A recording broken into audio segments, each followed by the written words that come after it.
What does Jesus? Why does Jesus? Hold on, guys. Why does Jesus hate capitalism? You look at it. You look at him destroying the temple. When people were in there selling and doing money changers and all that, and he went in there and he started whooping everybody literally with a belt. So totally, it's amazing to see the evolution of the Catholic Church over the last few years with Pope Francis. We had the Catholic Church in a deep scandal. With the molestations and things like that. They switched to this new pope, and he actually is one of the more progressive popes. He goes from having the state of the church saying gay marriage is the worst thing, gay terrible, to he's more like moderate in that regard. He's like, well, love the sinner, hate the sin, things like that. He's talking about climate change. He's talking about income inequality. He's talking about the gender pay gap. He's talking about capitalism itself and the problems with capitalism, especially exposed during COVID, and why the free market has its benefits, but in this time you're seeing the flaws. That just a free market can't solve every problem. Just how people are all losing their jobs, losing their health cares. This Pope has talked about the fraternity of Muslims and Catholics, saying that there's a common history going back to the same God, and while there might be certain differences, that majority of it is the same thing. That's a very controversial point.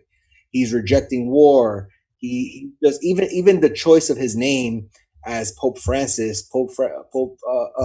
Saint Francis was a poor person. He was all about peace, and he kind of chose that name to signify what he wanted to be as a pope. So he's the most, while he's not Bernie Sanders, he's the most progressive pope that there's been in this extremely conservative institution. And then to add a personal anecdote on it, I have people in my family that are diehard Catholics that like hate this pope, and they back the orange monster, Donald Trump, over the pope.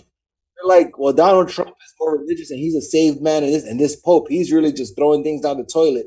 And I'm like, how could you believe that if you're a Catholic, you believe that the Pope is the representative of God on the earth, which is what the Catholics believe?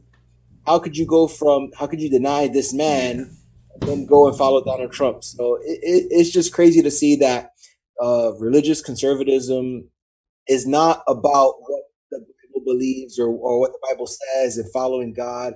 It's about promoting racism. It's about promoting your bigotry and giving yourself a cover to hide behind on your bigotry. 100%. How many times have we talked about the fact that, like, or have I said specifically, how many Catholics really know the Bible? How many religious people in general have really read the Bible? How many of them really think for themselves when it comes to what Jesus actually preaches in the Bible? How many are out there washing the feet of the homeless? You know what I mean? Like, nobody's really doing that. This Pope is the first Pope I've seen in a long time. Or your neighbor, Yeah. This Pope is the first time I've even heard of in a long time that actually practices what he preaches. Yeah. And I mean, he's the closest thing to Jesus I've ever seen. Yeah. I totally believe that if Jesus came down right now and was teaching, all the conservative, or a lot of these conservatives would deny him.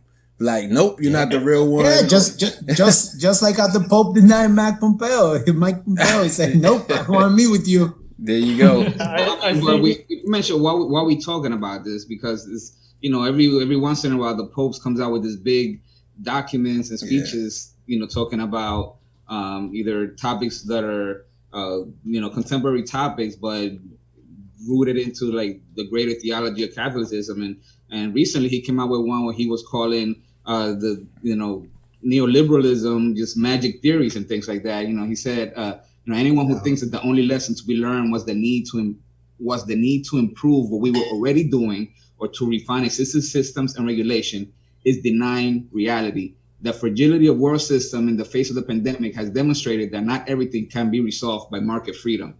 So he's calling neoliberalism. He actually used the word magic theories in there. So this Pope is, what's it called? Moving a lot of feathers or rankling other feathers, whatever. Yeah. He pissing people off. That's what he's doing. The woke Pope. He's the woke Pope. I think the Pope understands, like, as Carlitos was saying, neoliberal economic policies have been completely damaging and have inspired rampant poverty. And I think something that AOC said like back in February, she said, if Christ himself walked through these doors and said what he said thousands of years ago, that we should love our neighbor, our enemy, that we should welcome the stranger, fight for the least of us, that is easier. For a camel to go through the eye of a needle than for a rich man to get to the kingdom of heaven, he would have been malaligned as a radical and rejected from these doors. And this, she was referencing, you know, the behavior of Congress, but I think the Pope understands the practice of neoliberalism, the practice of what we are in late stage capitalism has impeded people from being free. And I think the Pope understands that and wants better for people. In the comments below, let us know what you think about the Pope and what's your opinion on it. You know, you could even talk about your religion and how you have any family members who agrees with, if you agree with Gabe, that you see them having some erratic behavior and not exactly following what they're supposed to be following. So let us know in the comments below. Like, comment, and subscribe. And if you want a good laugh, go Google the video about the Republican Jesus.